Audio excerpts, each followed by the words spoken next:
जय हिंद बच्चों। आज हम रसायन शास्त्र कक्षा 11 का अध्याय 5 द्रव्य की अवस्थाएं स्टेट्स ऑफ मैटर इसके बारे में पढ़ेंगे। बच्चों, किसी पदार्थ की रासायनिक गुणधर्म उनके भौतिक अवस्थाओं में परिवर्तित होने से परिवर्तन नहीं होता, परंतु रासायनिक अभिक्रियाओं की दर भौतिक अवस्था के परिवर्तन होने से परिवर्तित होती है। प्रयोगों में इन आंकड़ों के आधार पर इस अवस्था की हमें आवश्यकता होती है कि भौतिक परिवर्तन से उस रासायनिक समीकरण की दर पर क्या प्रभाव पड़ा। तो आज के पाठ में हम जो द्रव्य की 3 अवस्थाएं हैं, ठोस, द्रव और गैस, इसमें से विशेषतः हम द्रव और गैस के बारे में पढ़ेंगे। गैस से संबंधित के बारे में हम इसमें पढ़ेंगे, तो उसके लिए सबसे पहले हम अंतर आणविक के बारे में पढ़ेंगे। जो आपके गैस या द्रव अवस्थाएं हैं, इनमें जो अंतरा आणविक बल, इनके बारे में हम अध्ययन करेंगे। तो अंतरा आणविक बल यानी इंटरमॉलिक्यूलर फोर्स क्या होता है। जब हम परमाणु या अणु, इनके मध्य एक आकर्षण और प्रतिकर्षण बल होता है, उस बल को हम अंतरा आणविक बल कहते हैं। इस बल में आप द्विध्रुवी या डायपोल डायपोल या फिर वंडरवॉल, इसके बारे में हम पढ़ेंगे। तो यदि हम इस बल के बारे में पढ़ रहे हैं, तो इस बल में आपको बताया गया कि अंतरा आणविक आकर्षण बल को जोहानन वांडर वॉल्स बल भी कहा जाता है। इसमें हम पहला पढ़ेंगे द्विध्रुव बल यानी डायपोल डायपोल फोर्स।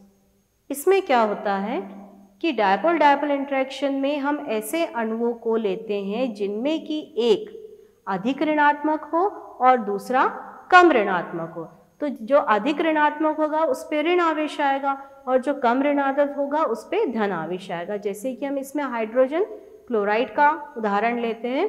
इस उदाहरण में हाइड्रोजन पर धन आवेश आएगा और क्लोरीन पे ऋण आवेश आएगा, जिससे आपको HCl का एक अणु HCl के दूसरे अणु की HCl में जहाँ पे Cl पे ऋणात्मक आ रहा है, तो उसके साथ दूसरे अणु का हाइड्रोजन आ जाएगा, या फिर जहाँ पर हाइड्रोजन आ रहा है वहाँ दूसरे अणु का क्लोरीन आ रहा है, जैसे कि आप इस चित्र में देख रहे हैं। अब देखते हैं इसमें हम आयन प्रेरित द्विध्रुवीय यानी आयन इंड्यूस्ड डायपोल इंटरेक्शन।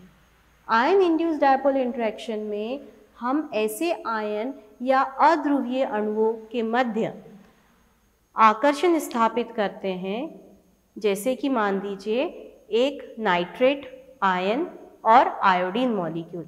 तो नाइट्रेट पे तो ऋण आवेश है और आयोडीन क्या है, मॉलिक्यूल है। लेकिन ये नाइट्रेट आयन क्या करता है कि अपने आकर्षण से जो आयोडीन मॉलिक्यूल है उनमें डायपोलर यानी द्विध्रुविता को उत्पन्न करता है, जिससे हमको आयोडीन पे एक पार्शियली नेगेटिव और दूसरा पार्शियली पॉजिटिव चार्ज मिलता है।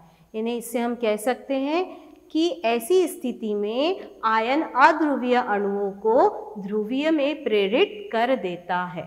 अब देखते हैं इसमें हम लंदन बल यानी लंदन फोर्स।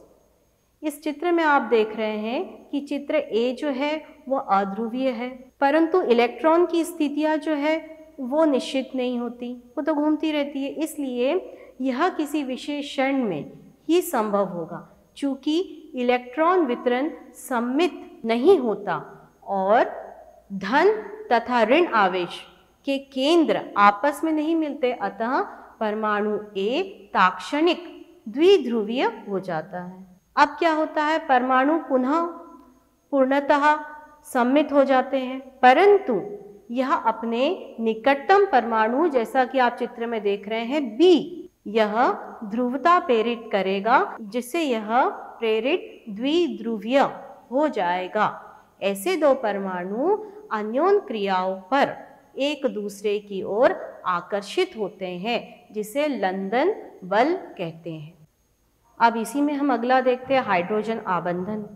यह उन आबंधनों में उपस्थित होता है जो अधिक प्रबल द्विध्रुवीय प्रकृति वाले होते हैं, जैसे हाइड्रोजन फ्लोराइड, हाइड्रोजन क्लोराइड। यदि हम हाइड्रोजन फ्लोराइड का उदाहरण देखते हैं तो हाइड्रोजन फ्लोराइड में हाइड्रोजन फ्लोराइड का एक अणु, फिर हाइड्रोजन फ्लोराइड का दूसरा अणु, तो इसमें जो हाइड्रोजन है उस पर पार्शियली पॉजिटिव और जो फ्लोराइड है उस पर पार्शियली नेगेटिव। और फिर जब दूसरा अणु हम लेते हैं तो उसमें भी यही कंडीशन आएगी। अब जो एक अणु का फ्लोरीन जो है वो दूसरे अणु के हाइड्रोजन के साथ आकर्षित होता है, उस बल को हम बिंदुओं द्वारा दर्शाते हैं और उसे हम कहते हैं हाइड्रोजन बंध। तो ये आपने इंटरमॉलिक्यूलर फोर्स के अंतर्गत पढ़ा। अब हम इसमें देखते हैं गैसीय नियम। गैसों में बहुत से अभिलक्षण समान होते हैं। गैसों का व्यवहार कुछ सामान्य नियमों पर समझाया जा सकता है। उसमें हम पहला नियम देखते हैं, बॉयल का नियम। बॉयल के नियम के अनुसार स्थिर ताप पर गैस के दिए हुए द्रव्यमान का आयतन उसके दाब के इन्वर्सली प्रोपोर्शनल होता है, या गणितीय रूप में हम ये कह सकते हैं कि V यानी आयतन ये इन्वर्सली प्रोपोर्शनल है किसके, दाब यानी प्रेशर 1/P के। यहाँ पे यदि हम प्रोपोर्शनैलिटी के साइन को हटाएंगे तो यहाँ पर आपको V बराबर, प्रोपोर्शनैलिटी साइन को हटाएंगे तो हम लिखते हैं यहाँ पर K, तो V = K/P। K जो है यहाँ पर समानुपाती स्थिरांक है। बॉयल का ये जो नियम है, इस नियम को हम इस तरीके से भी व्यक्त कर सकते हैं कि P1V1 बराबर P2V2। अब देखते हैं हम इसमें अगला गैस का नियम, चार्ल्स का नियम। स्थिर दाब पर किसी गैस के लिए द्रव्यमान का आयतन ताप प्रत्येक डिग्री वृद्धि पर 1/273 गुना बढ़ या घट सकता है। यदि 0 डिग्री तथा 30 डिग्री ताप पर किसी आयतन, जिसे हम V0 ले रहे हैं, तथा Vt हो तो Vt बराबर V0 plus T upon 273.15 V0 प्राप्त होगा। चार्ल्स का ये जो नियम है इसे हम इस तरीके से भी व्यक्त कर सकते हैं कि दाब को कांस्टेंट रख के, यानी दाब को हम स्थिर रखें, तो जब दाब को हम स्थिर रखेंगे तो आयतन ताप के समानुपाती होता है, यानी जो वॉल्यूम है वो डायरेक्टली प्रोपोर्शनल हो जाता है टेम्परेचर के, जिसको आप V और T से इस तरीके से देख रहे हैं। इसमें हम प्रोपोर्शनलिटी के साइन को हटाएंगे तो V = KT, जहाँ पर K जो है वो कांस्टेंट है, या फिर हम इसको इस तरीके से लिख सकते हैं K बराबर V/T, जिसे हम V1/T1 = V2/T2। अब हम इसमें एवोगैड्रो संख्या या एवोगैड्रो नियम देखेंगे। एवोगैड्रो संख्या या एवोगैड्रो नियम ताप एवं दाब के समान परिस्थितियों में गैसों के समान आयतनों में अणुओं की संख्या भी समान होती है, यानी आयतन जो है वो संख्या के समानुपाती होगा। जैसे कि आप इसमें देख रहे हैं V is directly proportional to N।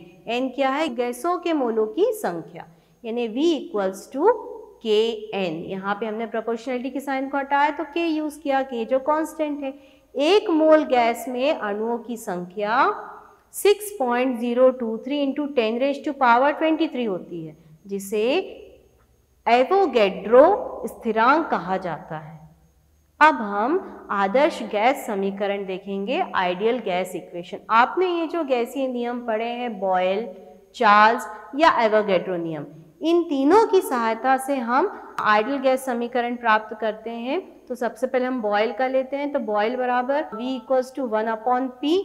फिर हम चार्ल्स का देखेंगे तो V जो है वो T के डायरेक्टली समानुपाती है। यदि हम एवोगैड्रो संख्या देखते हैं तो V जो है वो N के समानुपाती है। जब इन तीनों समीकरण को हम एक साथ लेते हैं तो हमें प्राप्त होता है V = NT/P, यानी हम प्रोपोर्शनलिटी के साइन को हटाएंगे तो V बराबर RNT/P। इसको हम इस तरीके से लिख सकते हैं PV इक्वल्स टू nRT। इस समीकरण को हम आदर्श गैस समीकरण या आइडियल गैस इक्वेशन कहते हैं। यहाँ पर R जो है वो यूनिवर्सल गैस कांस्टेंट है, गैस स्थिरांक है। यह सभी गैसों के लिए समान होता है। इसका मान 8.314 joule kilo inverse mole inverse होता है। अब देखते हैं हम डाल्टन का आंशिक दाब का नियम, Dalton law of partial pressure. ये नियम जो है जॉन डाल्टन ने 1801 में प्रतिपादित किया। अन्योन क्रिया से विहीन गैसों के मिश्रण का कुल दाब प्रत्येक गैसों के आंशिक दाब के योग के बराबर होता है। जैसे कि आप चित्र में देख रहे हैं, हमने यहाँ पे 3 कंटेनर लिए हैं, जिसमें से एक में हमने नाइट्रोजन रखा, एक में ऑक्सीजन रखा और एक में दोनों गैसों को मिक्स कर दिया और उसके साथ बैरोमीटर लगाया हुआ है। तो पहले वाले नाइट्रोजन का आंशिक दाब कितना हो जाएगा, P1, ऑक्सीजन का P2, और वो स्थिति जहाँ पर हमने दोनों को एक साथ रखा तो उसको हम क्या कहेंगे, P, यानी कुल योग P। तो यहाँ पे हो जाएगा कैपिटल P जो आपका दाब है बराबर P1 प्लस P2। इसे हम डाल्टन का आंशिक दाब का नियम कहते हैं। अब हम गैसों का अणुगतीय सिद्धांत, kinetic molecular theory of gases, इसके बारे में देखते हैं। गैसों का अणुगतिकीय सिद्धांत यानी kinetic molecular theory of gases. गैसों का गतिज सिद्धांत विभिन्न गैसों के सूक्ष्मदर्शी प्रतिरूप को प्रदर्शित करता है। विशेषतः यह गैस में उपस्थित कणों के व्यवहार के प्रकार पर प्रकाश डालता है। इसमें गैसों के गतिज सिद्धांत की मुख्य अभिधारणाएं, postulates of kinetic molecular theory of gases. First, प्रत्येक गैस बहुत अधिक संख्या में छोटे छोटे कणों द्वारा निर्मित होते हैं जिनको अणु कहते हैं। गैस के अणु सदैव गति की अवस्था में रहते हैं और आपस में टकराते रहते हैं। गैसों के अणुओं में परस्पर और पात्र की दीवारों के मध्य पूर्णतः प्रत्यास्थ टक्कर होती है, जिससे ऊर्जा में हानि नहीं होती।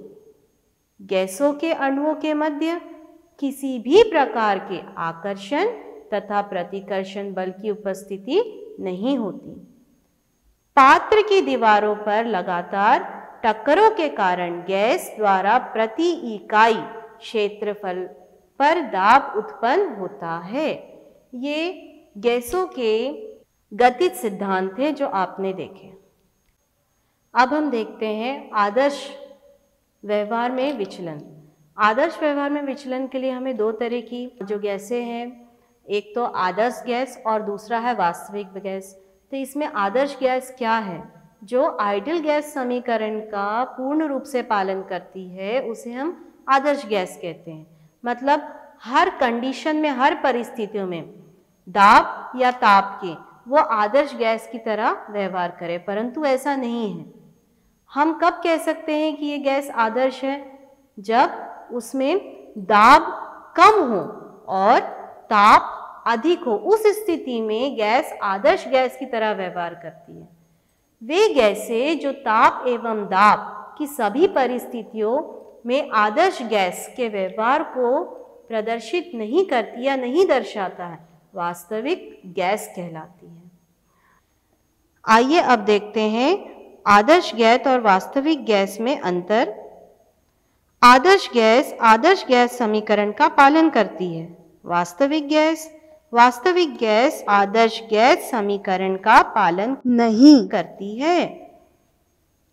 गैस के अणुओं का आयतन पात्र की तुलना में नगण्य होता है। गैस के अणुओं का आयतन पात्र की तुलना में नगण्य नहीं होता है।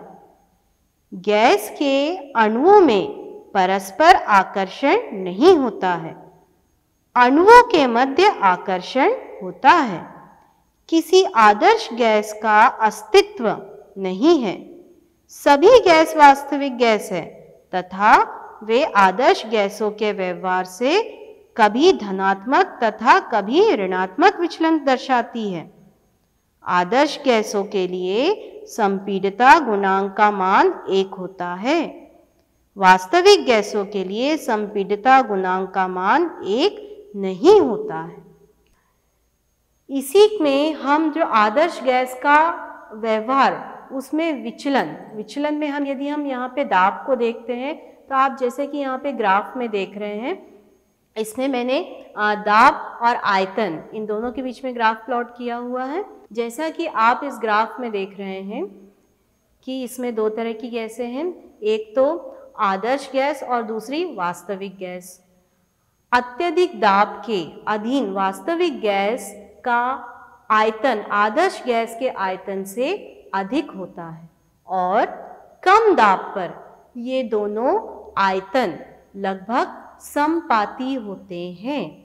विभिन्न दाबों पर वास्तविक गैस का आदर्श गैस से व्यवहार में विचलन ये कंप्रेसिबिलिटी फैक्टर यानी संपीडितता कारक के कारण होता है, जिसे हम Z से प्रदर्शित करते हैं। Z बराबर PV/nRT।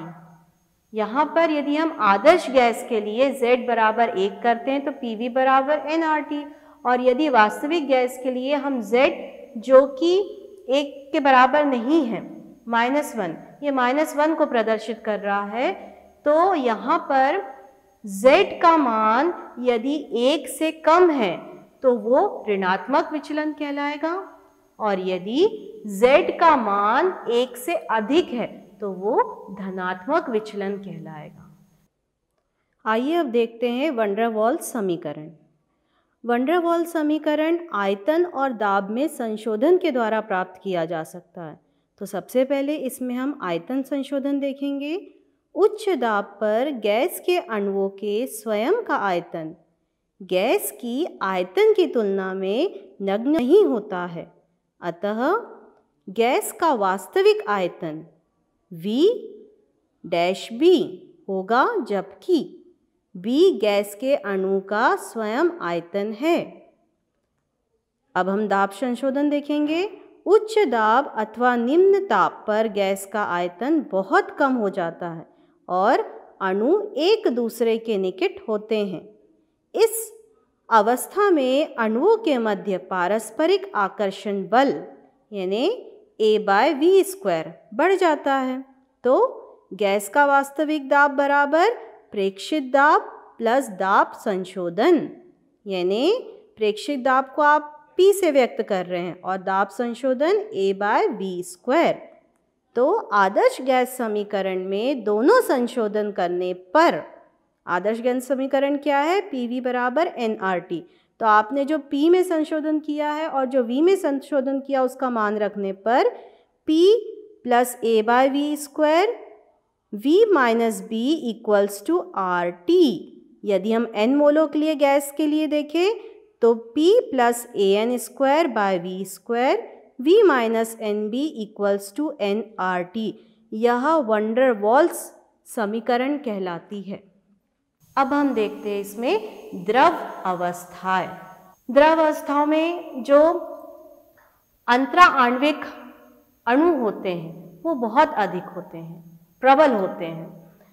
तो इसके अंतर्गत गैस अवस्था की तुलना में द्रव अवस्था में अंतरा आणविक बल, अंतरा अणु बल बहुत प्रबल होते हैं, जिससे उनमें गति बहुत ज़्यादा होती है।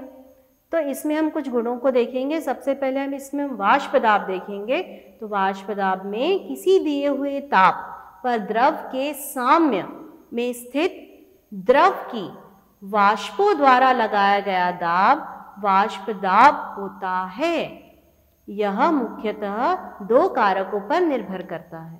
पहला द्रव की प्रकृति और दूसरा द्रव का तापमान। यदि हम प्रकृति की बात करें तो प्रकृति में अंतरा आणविक बल उपस्थित हो जाते हैं तो अणु स्वतः ही वाष्प में परिवर्तित हो जाता है, और साम्य अवस्था में वाष्प दाब उच्च हो जाता है। और यदि हम तापमान की बात करें तो जैसे कि आप इस ग्राफ में देख रहे हैं कि यहाँ पर डायएथिल ईथर ये सबसे ऊपर आपको दिख रहा है ग्राफ में। तो जब ताप बढ़ता है तब द्रव के अणुओं की औसत गतिज ऊर्जा भी बढ़ती है। इसलिए हमें यहाँ पर डायएथिल ईथर सबसे अधिक ताप पर दिख रहा है, जिससे वाष्प दाब अवस्था में अधिक से अधिक अणु होंगे और द्रव पर वाष्प दाब बढ़ जाएगा। इसी में हम अब द्रव का पृष्ठ तनाव यानी सरफेस टेंशन ऑफ लिक्विड देखते हैं। इसमें क्या होता है कि द्रव की सतह पर उपस्थित अणुओं पर परिणामी बल उपस्थित होता है, जो कि उन अणुओं को नीचे की तरफ अपनी ओर खींचता है, जो सतह पर अणु उपस्थित होते हैं। इसे हम सरफेस टेंशन कहते हैं और इसे गामा से प्रदर्शित करते हैं। जैसे द्रव की जो बूंद होती है वो गोल आकार की होती, क्यों होती है? क्योंकि सरफेस टेंशन की वजह से। इसमें जो परिणामी बल होता है वो अणुओं को अपने तरफ खींचता है। द्रव की बूंद गोल आकार की क्यों होती है? बूंद का गोल आकार पृष्ठ तनाव के कारण होता है। यह द्रव की सतह को निम्नतम करने की कोशिश करते हैं। चूँकि गोले का क्षेत्रफल द्रव के दिए हुए आयतन के लिए न्यूनतम होता है, इसीलिए दिए हुए द्रव की बूंदों का आकार गोल होता है। इसी में हम क्षयांता को देखते हैं। द्रव में होने वाले प्रवाह का आंतरिक प्रतिरोध द्रव की क्षयांता कहलाती है। आइए अब देखते हैं क्षयांता को प्रभावित करने वाले कारक, जिसमें पहला है अंतर अणुक आकर्षण बल। जितना अधिक अंतर अणुक आकर्षण बल होगा, क्षयांता भी उतनी ही अधिक होगी, क्योंकि अंतर अणुक आकर्षण बल क्षयांता पर निर्भर करता है। दूसरा अणुभार, अणुभार बढ़ने से क्षयांता भी बढ़ती है। तीसरा दाब, दाब बढ़ने पर आयतन में कमी आती है, जिसके फलस्वरूप अंतर आकर्षण बल में वृद्धि होती है और क्षयांता में भी वृद्धि होती है। चौथा ताप, ताप में वृद्धि करने से आणविक गति में भी वृद्धि होती है, अतः जिसके फलस्वरूप क्षयांता में कमी होती है। तो आज के पाठ में आपने द्रव की अवस्था के अंतर्गत द्रव, ठोस और गैसीय अवस्थाओं के बारे में पढ़ा, जिसमें से जो मुख्यतः आपने गैस और द्रव के बारे में पढ़ा, जिसमें आपने नियम पढ़े, गैसीय नियम, बॉयल नियम, चार्ल्स नियम या एवोगैड्रो नियम। फिर उसी के आधार पर आपने आदर्श गैस को स्थापित किया। आदर्श गैस की सहायता से आपने आदर्श गैस में किस प्रकार विचलन होगा कि वो आदर्श या वास्तविक गैस है, इसके बारे में पढ़ा। उसमें आपने विचलन देखा कि किस तरीके से कंप्रेसिबिलिटी फैक्टर उस पर इफेक्ट डालता है। और फिर आपने द्रव अवस्था के अंतर्गत 3 तरह के आपने इसमें पढ़ा। पहला तो आपने वेपर प्रेशर या वाष्प दाब पढ़ा, फिर आपने उसमें क्षयांता के बारे में पढ़ा और उसी के अंतर्गत आपने क्षयांता को प्रभावित करने वाले कारकों को देखा। तो इस पाठ से संबंधित मैं आपको कुछ प्रश्न दे रही हूँ, इन प्रश्नों को लिखिए। धन्यवाद। चार्ल्स के नियम के आधार पर समझाइए कि न्यूनतम संभव ताप -273 डिग्री होगा। दूसरा प्रश्न, एक बार दाब पर डाई हाइड्रोजन तथा डाई ऑक्सीजन के मिश्रण में 20% डाई हाइड्रोजन रखा जाता है, तो डाई हाइड्रोजन का आंशिक दाब क्या होगा? तीसरा, संपीड्यता कारक क्या है? चौथा, क्षयांता से आप क्या समझते हैं? कौन कौन से कारक क्षयांता को प्रभावित करते हैं? धन्यवाद।